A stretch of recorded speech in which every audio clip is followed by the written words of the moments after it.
Welcome to episode 6 of That Girl. I'm super excited for you to meet today's guest, Najla Al Fardan. Najla has this calming, soothing personality. You are gonna love her. She has a wealth of knowledge on all different kinds of subjects. I think you're gonna learn a lot from today's episode, so stick around. Thank you so much for having me, Shafa. Najla, how are you? How is everything? Good. You know, Ramadan, it's really a moment for me where I get even more still and quiet and calm and zen. And I know you're not a morning person, so we made it in the afternoon, the shoot today. I appreciate that. Thank you for coming out. I know Ramadan is a challenging time. For the last couple of weeks, I'm calling it Ramadan brain. I really feel that Ramadan brain, a little bit slower. I'm slow. I'm late for Tired. stuff. It's not like me. I know, but you know, it's an opportunity to just slow down. Yeah. You know? And we're already halfway through. How fast is it There we going? go. It's so fast. It's crazy. It's crazy how fast it's been going. Okay, Najla, before we get into our convo, I'm just going to give some context to our listeners and viewers. I have been wanting to sit down with you for a long time. We finally got to do our coffee about a month ago. Really? A month ago? It's just gone so quick. I remember it was... Maybe a month ago, yeah. Yeah, it was 2 weeks before Ramadan. Yeah. And, you know, I almost wish there was a camera there for that first meeting. It was such a lovely conversation. It really was. We ended it and we were like, that should have been shot. We talked about everything from relationships to work to business to family. To life, to... The whole thing, it was just so natural, it was so organic. So I'm hoping that we can take it to the next level today in today's conversation. We definitely will. You know, I was reflecting after our conversation, Najla, and I was thinking how different it is when women sit down for the first time and meet each other and men do. It's crazy, you know, we talk about so many things, and I think we talk about things that are vulnerable. Yeah, you we know? went there in that conversation. We really got there, and we went there, and we spoke about, you know, as you mentioned, we spoke about love, we spoke about life, we spoke about relationships, hardships, moments of grief. You know, we really went there, and that was our first conversation. Absolutely. And you know, I feel like for us women, we're all about what do you love, who do you love, who loves you. But men, when they sit down, it's more like, where do you work, what do you do, how much money do you make? It's a lot about the professional field, you know. And we're like, well, let's talk a little bit more. Let's talk about what's going on with you. So Najla, back to you, over to you now. You know, I've been seeing you on social media for a while now, and you have this very captivating personality. It's bohemian, it's mysterious, it's like I want to get to know you more. Is that something that comes naturally to you, or is that an image that you had for yourself that you've now become? You know, Shafa, it's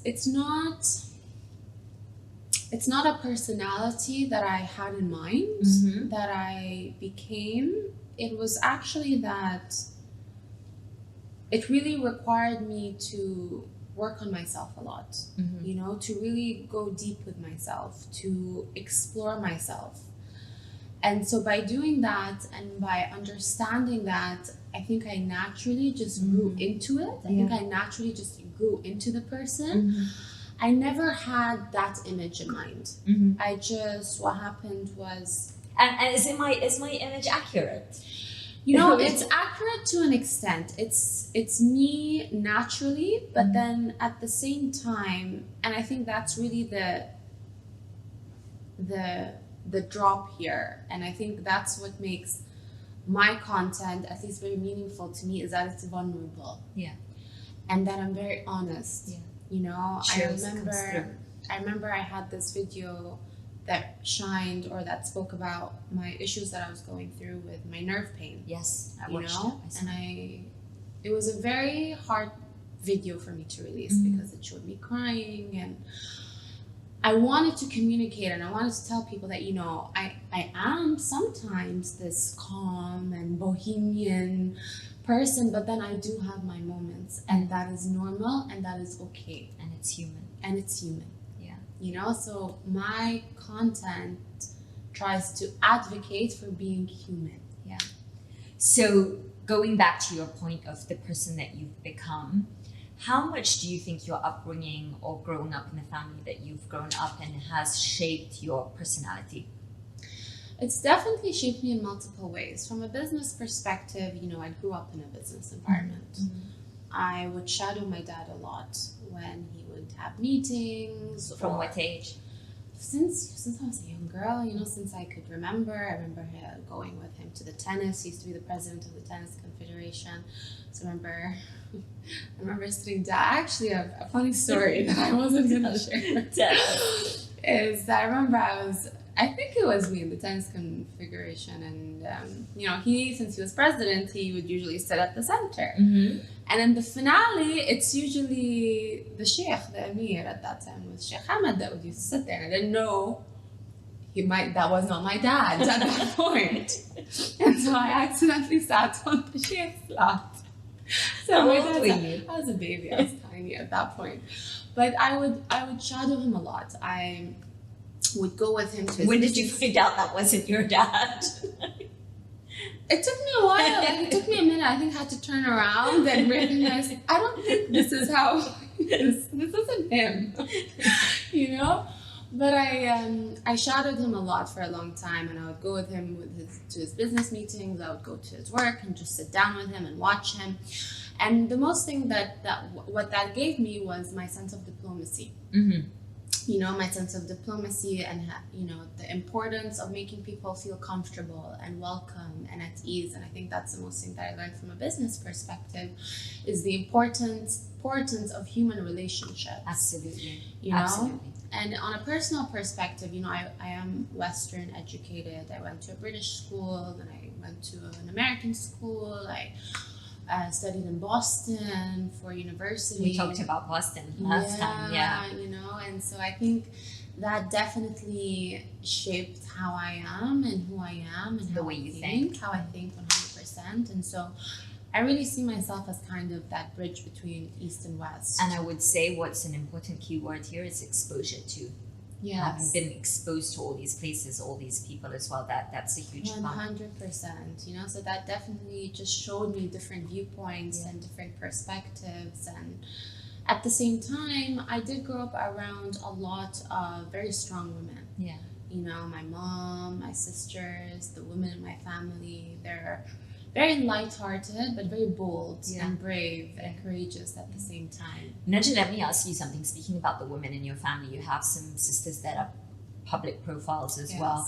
Do you ever have to deal with comparison? Or is that something that bothers you, or it's not a big deal? It's interesting. We never dealt with that because we all have our individual personalities. Yes. You know what I mean? Dana's the composer, Juju is the fitness, very Zen and Jamaican kind of guru as well. And me and Juju are kind of in the same field, but we practice different. Yeah. So you never had to deal with that kind of, it never gets annoying, people's comments or anything Not like that. at all. If anything, we complement each other. That's beautiful. I love that, complement each other. We complement each other. You mentioned the word business, so your business involves skincare. It does. Tell us a little bit how you got into, and I know you're into Ayurveda as well. How did you get into nutrition and beauty? I got into skincare.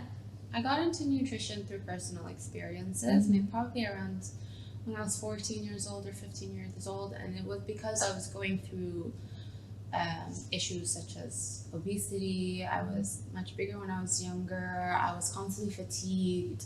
I had a lot of digestive issues, and I started yo-yo dieting. Okay. And what would happen is, when you yo-yo diet, you lose a lot of weight, you gain a lot of weight, you lose. And I didn't want that. I wanted something more sustainable.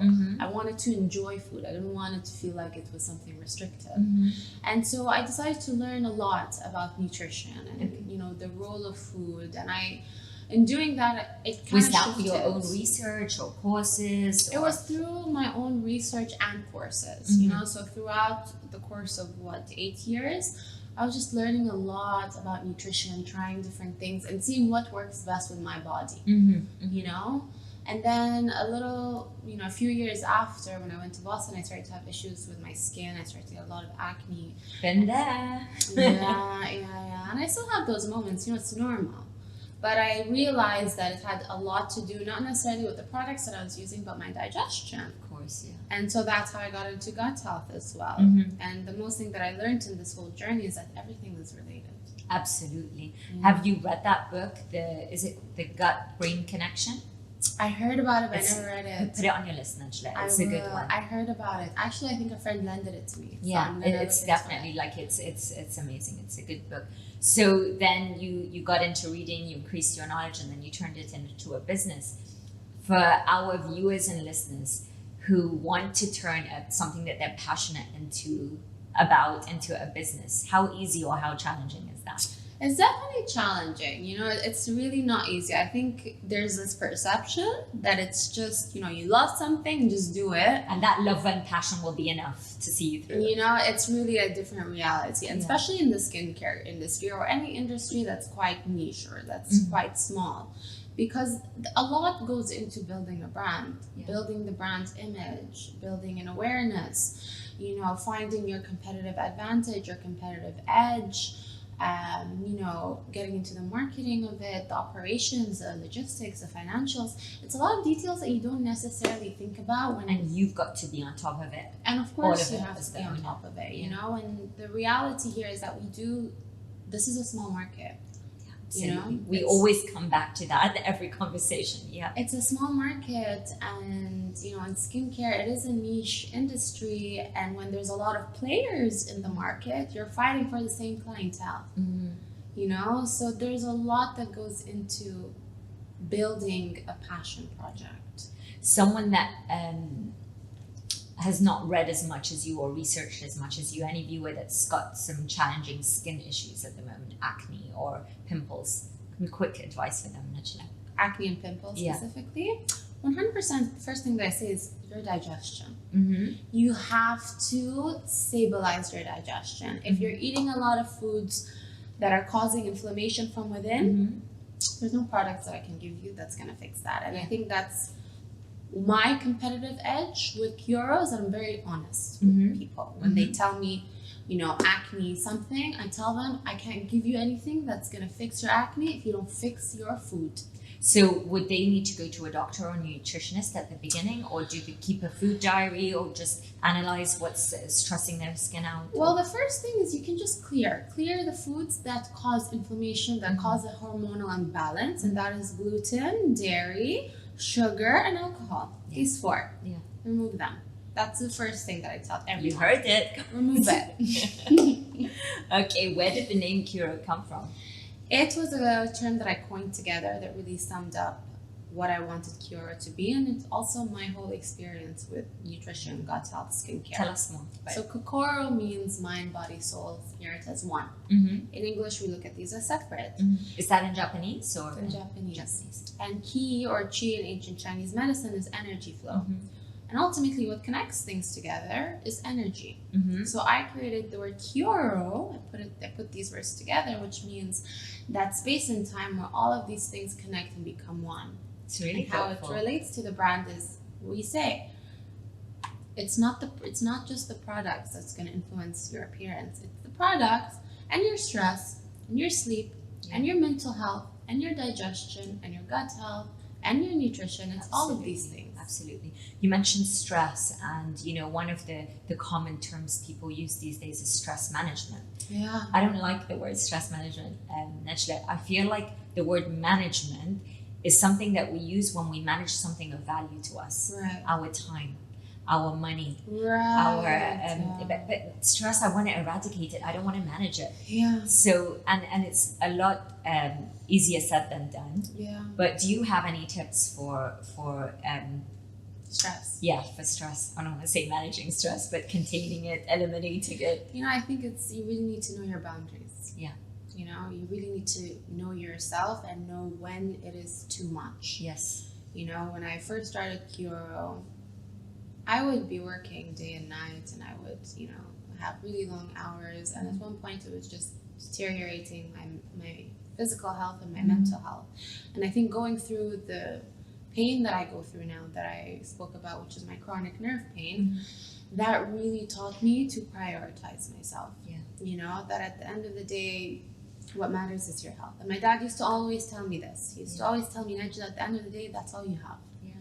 You know? I like that, because you're saying then going back to managing your time, saying no, because I like to think of it, there's a formula of stress as too many things to do, not enough time, and not enough energy. So if you're addressing your time and honoring your boundaries, you won't put yourself in such stressful situations. You know, just really cut it off. You know, this is how much my body can tolerate. Respect that. You know? Stand up for yourself and honor yourself. Najla, coming from a big business family, and the family that you do, one of the biggest business families in the country, what was that like? You know, it's a very honoring and humbling experience, and it was an education in itself. You know, because again, I did grow up in a business environment, and I did learn the importance of human relationships and human connections. And in my family, we don't view employees or people that work for us just as that. You know, we view them as human. We take care of them. We support them. Absolutely. We listen to them. Appreciate them, and really show them that. And what that does is it generates loyalty. Absolutely. I always say, like, just with a little bit of appreciation, you can get like 90% more out of that person with the simplest gesture of appreciation. That's the thing. And when you're building a business or when you're building an empire, loyalty is very important. Absolutely. You know, so it's everything. It's everything, right? So taking care of people is super important, and that's something that I learned being in this family, as well as, you know, it's very honoring that I come from a family that really helped open up the country and really helped provide quality service in the country, as well as I grew up again around very strong women, you know, that really helped shape who I am today. And for me, it's really a matter of continuing that. What are some of the biggest lessons you learned from your mom? Some of the biggest lessons I've learned from her, as well as my sisters, is, you know, be your own person. You know, be yourself. And be proud of that. Be proud of who you are, and own it, you know? And that really shines through in my sisters, you know, Dana being the first Qatari composer, female composer, Juju really just killing it in the fitness industry. And they really walked that path alone, you know, when they first started. Trailblazers. You know, and that really inspired me to be my own person and own my sense of individuality. Beautiful. That's so beautiful. You know? Najla, what are your thoughts on branching out, doing your own thing versus working for or in the family business? You know, Shifa, at the end of the day, my family is my heritage. You know, it's my blood. It's what I go back to. And for me, it's super important to go back to that. And I do have plans to go back to that and to support my family business and to support my dad, most importantly, while still having my own sense of self, you know, while still building Najla. You know, I love what I do. I love Qiyorro. I love doing all of these light work. I love helping people. And I do that through education. I do that through Under the Sea, Moments Under the Sea, which is all about connection, right? But at the same time, I do have an obligation to really support my family business and continue the legacy. So it's, for me, it's about both, balancing both. And again, it goes back to what we mentioned before, planning your time.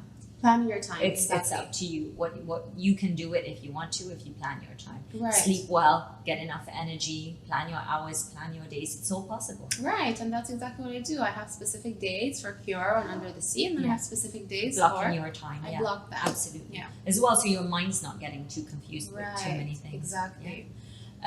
Let's talk about it. Under the Sea, what was the inspiration behind the game? How did it come about? What do you hope people who play the game to get out of it? So Under the Sea came about in my curiosity, let's say, or my quest of understanding connection and loneliness. And it came from my experience of loneliness during the pandemic. I was feeling a great sense of loneliness at that time. And I started pondering about, you know, why am I feeling that way? And despite living with your family and having your family around. And you know, and when I thought about it, it was actually much deeper than I thought it was. And I went on a trip with a few friends of mine, and we chatted and we started to ask each other questions that really brought about a shared human experience through a shared emotion. And so what I realized in that trip is that connection is birthed out of a place of vulnerability. It is when we are having these shared experiences that are bringing out a shared human emotion of happiness, of sorrow, of grief, of loneliness, of sadness. It's the bittersweet. It's the bitter emotions and the sweet ones as well, because that is the reality of the human experience. And so I created Under the Sea, well now Moments Under the Sea, to really bring about those shared experiences, to extract those shared emotions. And when I was writing the questions, I was thinking, what can I ask someone to bring that out? You know? What's your favorite question in the game? Oh my goodness, there's so many. But favorite. Top 2, say, top 3. One question that just is always a question that brings about a lot of conversations, I would say, is share an instance where you are aware of but ignored red flags in a person. Oh, nice one. I love that one. Nice one. That is a huge conversation. Yeah, because you can have that in every area of your life. I think people underestimate the pain that comes with a broken friendship. It's not just about romantic relationships, right? It's so really sometimes not. we ignore red flags in friendships too. Yeah. And we just brush off like friendships ending like they're nothing, but they can damage you for years to come. It really can. So it's a great question. It really can. And the reality is that you always know.